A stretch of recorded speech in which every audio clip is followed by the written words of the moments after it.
मतलब इतना है 43 का स्क्वायर करेंगे और 44 का स्क्वायर करेंगे, तो इसके बीच में कितनी वर्ग संख्याएँ मतलब कितनी संख्याएँ आएगी, तो इसके लिए एक फ़ॉर्मूला होता है जो होता है 2n। ठीक है? ये आप याद कर लीजिए। तो हेलो मेरे प्यारे साथियों, स्वागत है आपका गुरुजी यूट्यूब चैनल पे। तो आप जुड़ चुके हैं क्लास 8 के चैप्टर नंबर 2 एक्सरसाइज 2.2 के साथ में और सवाल नंबर 2 है आपके सामने, जो हमारी एक स्टूडेंट बनाएँगी। क्या नाम है आपका? चंदा कुमारी। चंदा कुमारी। और ये इसको बहुत ही आसान तरीके से बनाएँगी। चंदा आप रेडी हैं? Yes sir. ठीक है, बनाइए, सॉल्व कीजिए तो पहले।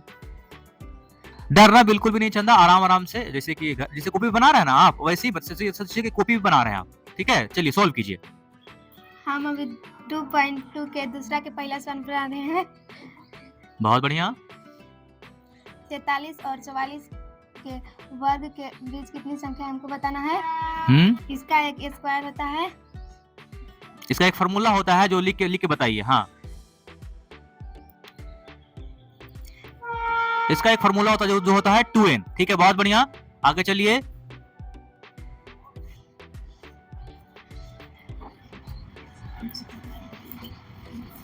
इसका एक फार्मूला होता है तो हम यहाँ पर लिख दिए और फिर इसको फार्मूला के यहाँ पर जो है 2, इनके जगह पर n के जगह पर 43 को ले लिए। अब इसको हम गुना कर दे रहे हैं। इसका आंसर अब आ गया 86। बहुत बढ़िया, आगे। अब दूसरा सवाल बना रहे हैं हम। इसका भी एक फार्मूला होता है 2n।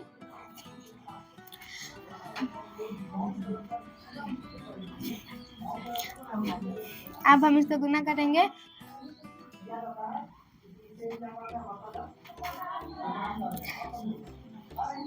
अब इसको गुना कर देते, इसका आंसर आया 28। अब मैं तीसरा सवाल बना रही हूँ। तीसरा का भी एक ट्रिक होता है।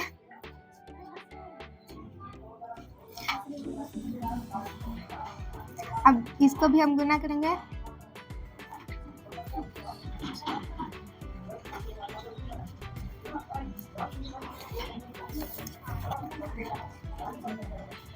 इसको गुना कर देते, इसका आंसर 68 आया। तो आप देख चुके हैं कि सारा का सारा सवाल बन के रेडी हो चुका है। तो बेचारी बता नहीं पाए, डिस्क्राइब नहीं कर पाई, तो हम इस सवाल को डिस्क्राइब कर देते हैं बढ़िया से।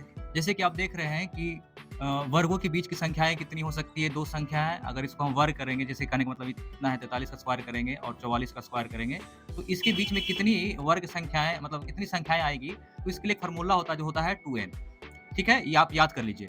2n जहाँ पे जो n का वैल्यू है, ये जो n का वैल्यू है, जो पहला संख्या को यहाँ बैठाएँगे हम, तो 2 गुने 43 43। अब इसका जो आंसर हो जाएगा वो कितना हो जाएगा? 3 दूनी 6, 4 दूनी 8। यानी कहने का मतलब ये हुआ कि 43 और 44 का जब स्क्वायर करेंगे, तो स्क्वायर करने के बाद इसका जो बीच की जो संख्याएँ होंगी गिनने के बाद वो कितना हो जाएगा? जैसे कि 86।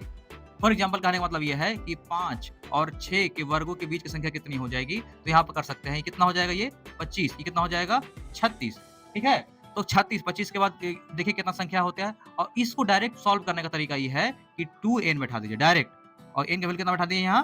5। तो कितना संख्या हो जाएगा? 10। अभी आपको करके बताते हैं। 25 के बाद कितना हो जाएगा? 26, 27, 28, 29, 30, 31, 32, 33, 34 और 35, और तीसरा है मतलब अगला है 36। 1, 2, 3, 4, 5, 6, 7, 8, 9, 10। तो इन दोनों के बीच में कितना संख्या है? टोटल 10 संख्या, जो कि इस फ़ॉर्मूला से सीध किए गए मतलब बता दिया गया। तो आपके सामने ये सवाल बन के रेडी है। तो आगे क्या करना है वो बताएँगी चंदा कुमारी। अगर आप लोग को यह वीडियो अच्छा लगा तो लाइक और सब्सक्राइब करें। धन्यवाद।